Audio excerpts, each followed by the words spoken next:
So if you'd like to hear any lore, and I mean any lore whatsoever from the Fallout universe, be sure to check out the Ghoulman Entertainment Patreon. Every week I ask a poll question, and your voice, yes, your voice gets heard, thus becoming a bigger part of the show because you, yes, you, get to choose this week's lore. So by way of the Ghoulman Entertainment Patreon, I bring you this week's lore on Grognak the Barbarian, from pretty much the entire Fallout series from Fallout 3 and onward. Grognak the Barbarian. Now, I couldn't find the year where the Grognak comics start. He's a comic book character invented by Hubris Comics. Essentially, they're Marvel or DC. The Fallout universe is Marvel or DC. I couldn't find the year that Grognak began, but what I did find is that Hubris Comics was founded in the year of 2021, so we've passed the real-life date of that. And in 2062, they started making holotape games under the name of Hubris Comics Games Studio, and they made the first Grognak game, which is called Grognak and the Ruby Ruins, and that was made in 2062, so I don't know what year he was made, but he was made before 2062, which I know doesn't really help, and I'm sorry, but I couldn't find a definitive year on the wiki where I get all of my lore. I get all of my lore off of fallout.fandom.com, the Wikipedia, if you will. Now, like I said, he's a fictional character, he's a comic book character, he has his own comic books, the Grognak the Barbarian comic books, some holotape games, like Grognak and the Ruby Ruins, which I just mentioned, and also The Reign of Grelock, 2 holotape games that can be found in-game, and The Unstoppables, which is essentially Hubris Comics' version of, like, the Avengers or the Justice League, that comprises of Grognak the Barbarian, Man-to-Man, the Inspector, the Mistress of Mystery, and the Silver Shroud. If you're familiar with comics or even, like, 80s pop culture, you've probably put together from either me just saying it or playing these games that Grognak the Barbarian is a play on the real-life Marvel comic book character of Conan the Barbarian. And he's usually seen, Grognak is usually seen wearing a green loincloth, some fur boots, fur-lined brown leather boots, and a fucking just meaty monster axe that he uses to swing and chop at his victims and foes.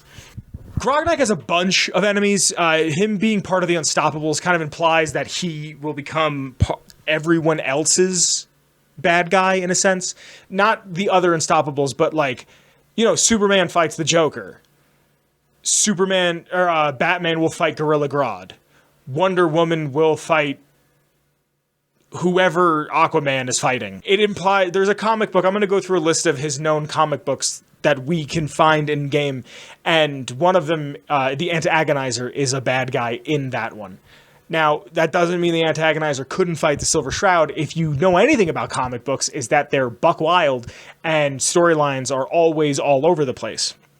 But his arch nemesis, again, from what I could infer on the wiki, is a fellow by the name of Grelock, who is a red robe-wearing sorcerer wizardman who casts spells and has an axe and a throne. Like I said, there's 14 books that you can find, 14 comic books that are Grognak books. I'm going to read a little bit about them. There's not a ton that you can infer off of the books because you can't physically read them, but you get the perks of reading them, like your strength is a little better, especially in Fallout 3, when you collect the books, your strength goes up by 1, or 2 if you have the perk that increases them by 2.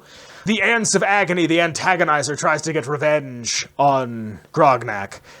Heavy, the Oaken Crown, released in September of 2077. In the Lair of the Virgin Eater, which, if I'm not mistaken, is the copy that the Lone Wanderer gets on his 10th birthday from Amada when he gets his Pip-Boy.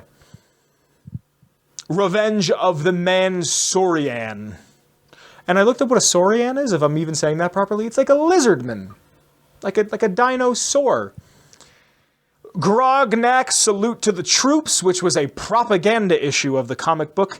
An Axe for All Ages came out in August of 2077. Blood on the Harp came out January 16th of an unknown year. Cometh the Trickster came out in February 20th, unknown year.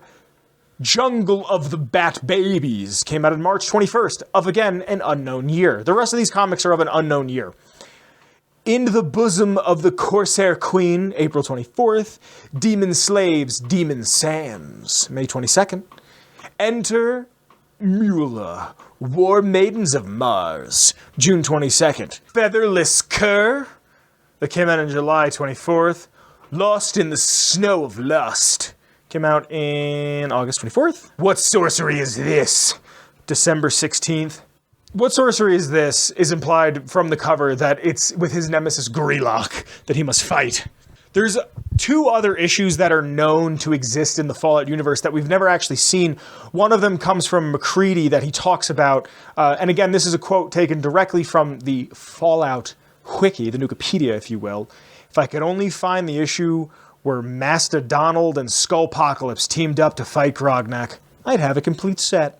And then, according to a holotape that's titled Quinlan to be Deleted, there's a conversation between Proctor Quinlan and Scribe Nikira about boarding and bagging comic books. Now, for the people in the audience who speak to women, when you collect comic books, you buy these special Mylar vinyl bags and these special chemically treated pieces of cardboard, and you put the comic on the cardboard, and then you put the cardboard and the comic in the little sleeve, and then once you've read the comic, you put that in a box, and then that box sits somewhere and hopefully is worth some money at some point in time. It's not. It might be worth the money you paid for the comic book, but we're not talking about Golden Age books here. We're talking about modern day stuff.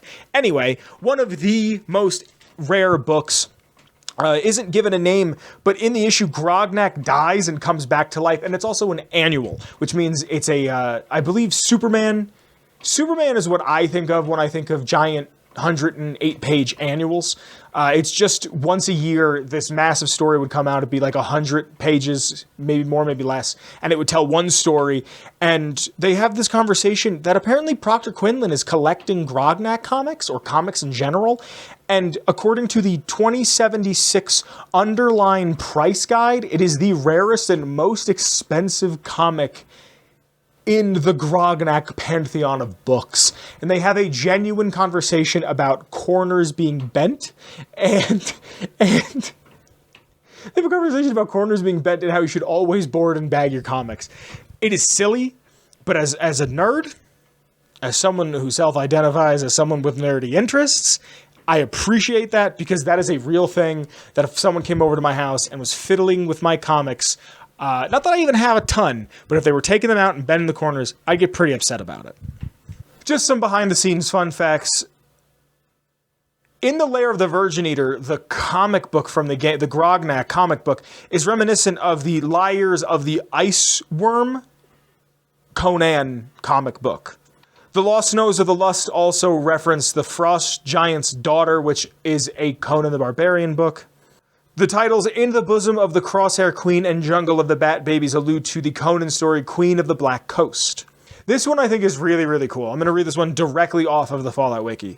The antagonist in the issue Cometh the Trickster is a direct reference to the Trickster from the Thief series. Moreover, the comic is found at the Bus and Apartment Wreckage, which is a recreation of childhood home of Emil Paglarulo, who has also worked on the series on an early game. I remember before Fallout 4 came out, Emil was saying about how his childhood home is in the game because it's set in Boston. He's from Boston. I think that's really cool that he worked on Thief. This game was made about his hometown. His house is there. A comic book inspired by one of his earlier games is there.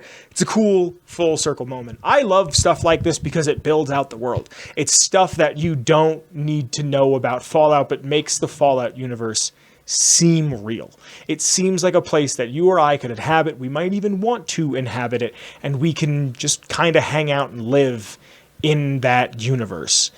I mean, you don't want to because it blew up, but, you and I can both be there and have fun reading these comic books, even though they cost $23 a book, because inflation is a hell of a thing in the Fallout universe. But I hope you've enjoyed that, because that is all I have on this week's lore.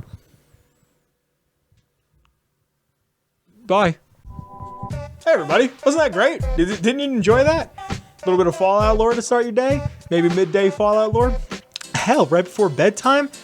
Doesn't get any better than this. If you like this, check out the Patreon. There's a link in the description below. If you want to have your voice heard, if you want me to do a certain piece of lore, the best way to get in contact with me is through the Patreon. The people who are on screen right now, I gotta thank them. Thank you to these fine folks right now. Because of them, the show can continue to grow and get bigger and better. And if you want to check it out, from the $1 tier to the $10 tier, your voice is heard every single week. I filmed the full Atomic Radio Hour podcast episodes live in our Discord. Hey, you know what? While you're here, check out the Discord. There should be a link in the description below. Check out my Twitter. Check out the show's Twitter.